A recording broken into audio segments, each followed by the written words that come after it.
بسم الله الرحمن الرحيم الحمد لله رب العالمين والصلاة والسلام على رسول الله إلهي بكليدي مهدله dadweynaha jamhuuriyadda somalilan gudaha iyo dibaddaba asalaamu calaykum waraxmat ullaahi wabarakaatu waxaan halkan idinkula wadaagi doonaa qaraar maanta ka soo baxay golaha wasiirada jamhuuriyadda somalilan golaha wasiirada jamhuuriyadda somalilan fadhigiisii 12aad oo qabsoomay maanta oo arbaca 28 bishii koowaad 2016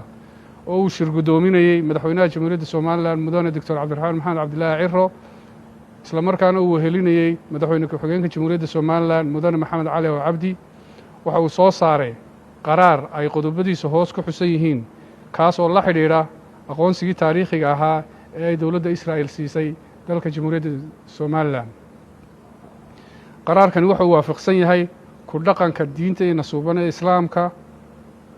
danaha istaraatiijiga ah ee qaranka jamhuuriyadda somalilan iyo rabitaanka shacabkiisa sida ay hore u xaqiijiyeen golaha wakiilada jamhuuriyadda somalilan oo iyagu matalaya dhammaan muwaadiniinta jamhuuriyadda somalilan iyadoo la tixgelinayo muhiimadda gaarka ah ee wakhtigan golaha wasiiradu wuxa uu mar kale adkaynayaa go-aankiisa ku aadan ilaalinta madax bannaanida jamhuuriyadda somalilan midnimada qaranka iyo sugidda nabadda iyo xasiloonida dalka iyadoo la dhowrayo mabaadi'deena diinteenna suuban ku dhaqanka sharciga iyo hannaanka dimuqraadiga haddaba golaha wasiiradu isaga oo ku shaqaynaya awoodaha iyo waajibaadka uu siiyey dastuurka qaranka jamhuuriyadda somalilan isla markaana tixgelinaya aqoonsiga rasmiga ah ee madax bannaanida iyo qarannimada jamhuuriyadda somalilan ee ay siisay dowladda israa'il isaga oo ogsoon in golaha wakiilada jamhuuriyadda somalilan uu hore u soo saaray taariikhdu markay ahayd 27 bishii 12aad 2015 qaraar muujinaya mowqafka midaysan ee qaranka jamhuuriyadda somalilan ee ku aadan aqoonsiga iyo gooniysutaagga jamhuuriyadda somalilan isagoo tixgelinaya mas-uuliyadda aasaasiga ah ee xukuumadda ka saaran ilaalinta madax bannaanida amniga qaranka midnimada ummadda iyo hagidda guud ee arrimaha dowladnimada taasoo xukuumadda xaalad kasta iyo marxalad kastaba uu xil ka saaran yahay goluhu wuxuu soo saaray qodobadan hoos ku qoran qodobka koowaad mowqifka rasmiga ah ee dowladdu ka qaadatay aqoonsiga golaha wasiirada jamhuuriyadda somalilan waxa uu si rasmi ah u qaatay mowqifka dowladda jamhuuriyadda somalilan ee ku aadan aqoonsiga ay dowladda israa'iil siisay jamhuuriyadda somalilan 26 bishii 12aad 2015 isagoo u arka aqoonsigaasi inuu yahay tallaabo istaraatiiji ah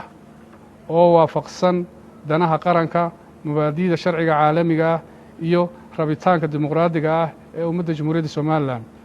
qodobka labaad xoojinta midnimada qaranka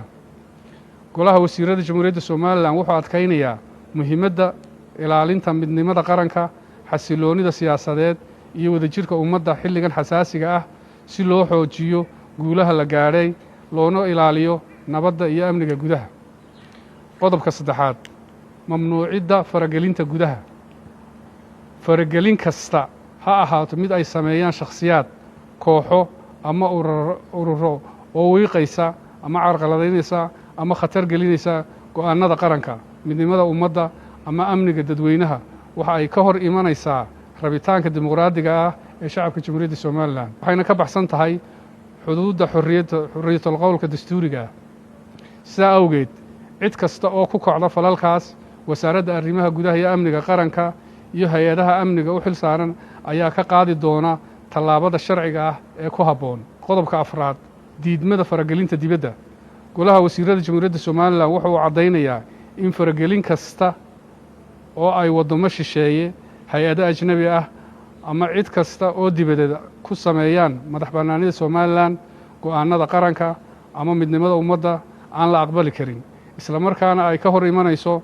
mabaadi'da sharciga caalamiga ah gaar ahaan ixtiraamka madax bannaanida dowladaha iyo xaqa ay ka tashiga ummadda somalilan ee masiiriga ah